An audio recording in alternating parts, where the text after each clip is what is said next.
There's a point in every marriage when something changes. Sometimes it shifts slowly, almost invisibly. Other times, it hits like the ground splitting open beneath you. For me, it happened on a regular Tuesday evening. My wife, Emily, moved to the kitchen wearing a silk robe I'd gifted her years ago. The same one she used to pull me close in, kissing my neck just because she felt like it. But tonight, her movements felt staged. Her smile didn't belong to her. And for months, I'd sensed her drifting away, slipping through a door she hoped I wouldn't see. That night, she finally asked the question she had been dodging, and the one I'd been expecting. "Why don't you touch me anymore?" Her voice was soft but laced with irritation, as if my distance had become an inconvenience. She crossed her arms, pretending to be hurt, feigning confusion. I studied her carefully, seeing right through performance she probably practiced in the mirror. She expected me to crumble, to apologize, to blame stress, to suggest we reconnect. But she didn't know I already knew everything. The messages, the deleted call logs, the hotel receipt. She thought she'd covered her tracks.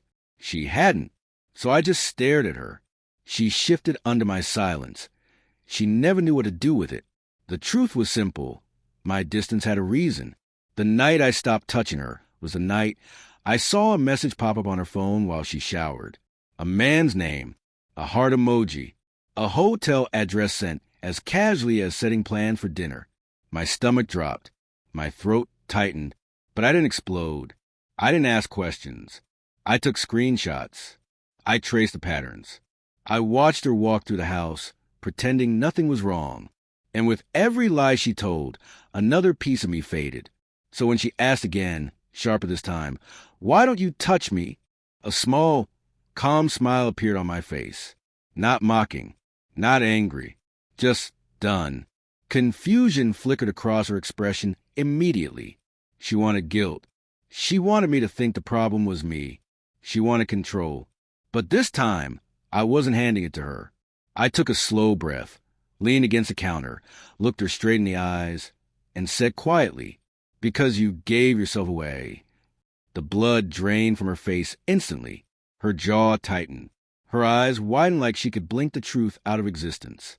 She froze, her whole body going rigid, as if I had delivered a sentence she never expected. "What?" she stammered, forcing out a shaky laugh. "What are you even talking about?" Her voice cracked, not because she feared losing me, but because she feared I finally knew. She stepped closer, her robe falling slightly off her shoulder, the same shoulder she once rested on me. "Sweetheart, you're not making any sense," she whispered, but the confidence was gone. Her breathing grew uneven. Her hands trembled. She looked exactly like someone whose lies had run out of hiding places. I didn't yell. I didn't accuse. I simply walked past her, opened the drawer next to the fridge, and placed her phone on the counter. The lock screen lit up instantly, displaying the name I already knew, Mark. Her eyes flew to the screen like it was a live bomb. She grabbed the phone and held it against her chest. "Why are you going through my things?" she snapped, trying to flip the blame. Classic. I tilted my head, completely calm. "I'm not going through anything," I said. "Your phone is synced to the car's Bluetooth." Every time he texted, his name flashed across the dashboard. She swallowed hard. The room grew painfully still. "He's just a co-worker," she said, her voice unsteady. "He's going through a lot. I'm just helping him." Excuse after excuse. Lie after lie. I let her words hang in the air until she realized I wasn't falling for any of it. Her voice cracked again. "Nothing happened," she whispered as tears welled up. Even now, she couldn't meet my eyes. I reached into my pocket and placed a folded sheet of paper on the counter. A hotel receipt. Her name.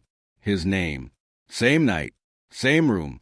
She had claimed she was at a team meeting. When she saw it, her knees nearly gave out. Her hand flew to her mouth. Her entire body shook. And for the first time, she looked like someone staring directly at the consequences of their choices. Not remorse. Just shock. She sank into a chair, sobbing uncontrollably. "Please? I didn't mean to. It only happened once, I swear." I stood across from her, strangely calm. There was no satisfaction, No rush of revenge, just an unexpected sense of closure. "Emily," I said softly, "I stopped touching you the moment I realized you weren't mine anymore. Not emotionally, not physically. You let yourself go long before I did." Her sobs intensified. Her hand shook violently. Her face went pale, as if she were freezing in the middle of summer. She reached for me, my hands, my shirt, my legs, desperate to use closeness to erase betrayal. "We can fix this," she cried. "We can go to therapy. Start fresh. Please don't leave." But I had already left the moment she chose someone else over her promises. I gently pulled away. "I loved you," I said quietly, "but I'm not going to fight for you." I took my jacket, walked to the door, and paused. I looked back at the woman I once imagined growing old with, now pale, tear-streaked, her world collapsing around her. When the door closed behind me, the house remained silent, just like the love she threw away without ever realizing its worth.